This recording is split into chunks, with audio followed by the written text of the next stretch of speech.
So it is back, and it is about to impact more people now than ever before.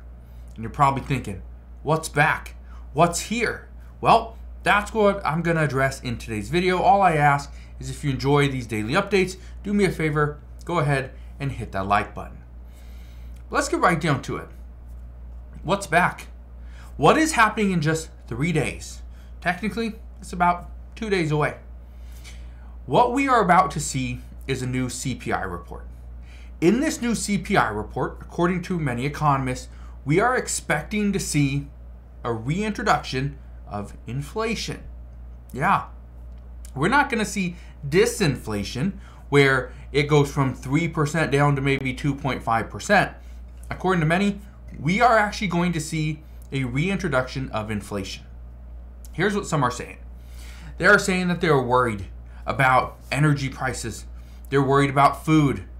According to many, they are now telling us we are about to see hyperinflation for food and for energy. For those two things. Just to give you an idea, right now we are having a little bit of an issue here in the US regarding rice because India decided they were going to limit exports. That hurts people when it comes to rice. But there's another thing. Look at this.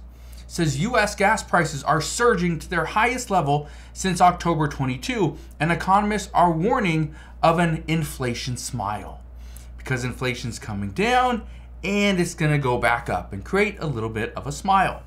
But I want to dive into this. I want to dive into not only the gas prices, but also food. Because here's something else that is happening.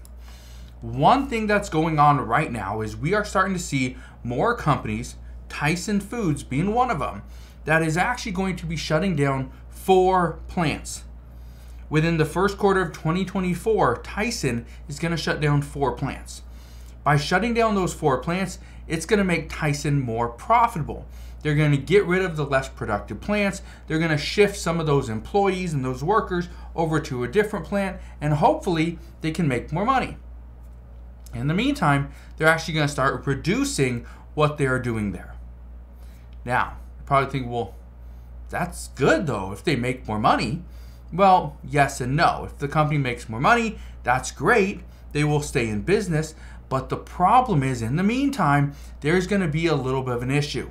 There's going to be some fluctuations when it comes to actually seeing the chicken roll off the line. And so that's part of the problem. But if we have less goods, that also means prices are going to go up. Here's something else I can tell you. Right now, there's billions and billions of dollars trying to go back into the markets. However, there's very few goods and services for the amount of money that we currently have. And businesses are continuing to close. And as they close, again, where do we send the money? If we can't send the money to certain businesses, then the prices for the products in the other competing businesses, it goes up, which means we spend more money and then we get a reintroduction of inflation.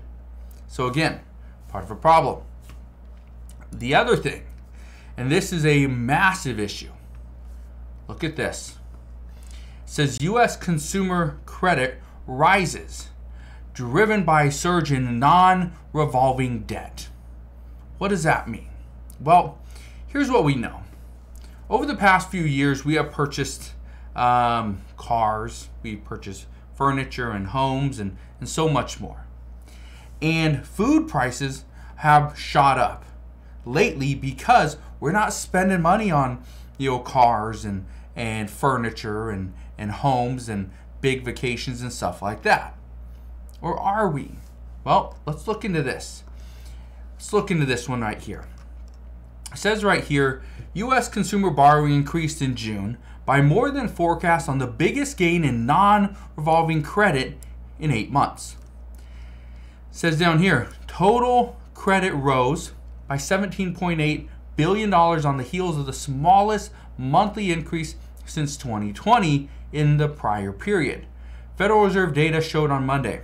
The figure, which isn't adjusted for inflation, exceeded the $13 billion median forecast in the Bloomberg survey of economists. So instead of $13 billion, which was the estimate, it was $17.8 billion. Okay, that's $4.8 billion more. It also says non-revolving credit, such as loans for school tuition and vehicle purchases, jumped $18.5 billion following a modest advance in the prior month. Auto sales increased in June from a month earlier, according to separate data. Here's the problem. We are seeing the American people spend more money on school loans, vehicle purchases, home purchases, right? Non-revolving credit. So not on a credit card. This is a huge problem because we are already seeing that more than 60% of Americans live paycheck to paycheck. We're already seeing that even though people are starting to spend more money, guess what hasn't been introduced, hasn't been brought back? Student loan payments. That's going to happen this next month. So student loan payments haven't restarted yet.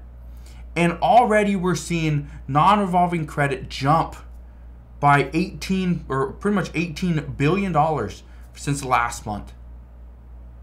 This is huge because what we are about to see, first off, we're about to see a rise in inflation.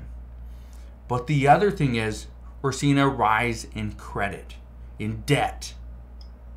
That means that if things get more expensive and we have to turn towards credit cards and borrowing again, first off, we're borrowing at high rates. Not a smart move. The next thing is we are trying to borrow in a time or in days where we don't have much. We don't have a credit card limit that is just through the roof. Okay? That we can go and spend $20,000 just because it's there. We don't have that. That's part of the problem. So you know who's going to be hurt the most? The lower income households. The low to middle income households. Even the middle income households, they're going to struggle to put food on the table, keep a roof over their head, keep fuel in their vehicles, okay? Continue to pay for their insurance, pay for their medications, all these things. This is going to hurt. And I just wanted to fill you in on what's going on right now because, again, in just 3 days, today is Monday, August 7th.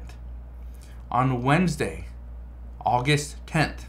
Actually, is that Wednesday? Today's Monday, so we got Tuesday. Let me look at a calendar really quick. Actually, it's Thursday. Thursday, August 10th at 8:30 a.m. Eastern Standard Time. That is when the new CPI report comes out. I promise I will fill you in on all the latest news regarding that CPI report, but over the next couple of days, I'm going to fill you in on what people are looking at, what economists are worried about, and how this could potentially impact you. So again, thank you guys for watching. Consider subscribing. I'll see you guys on the next one.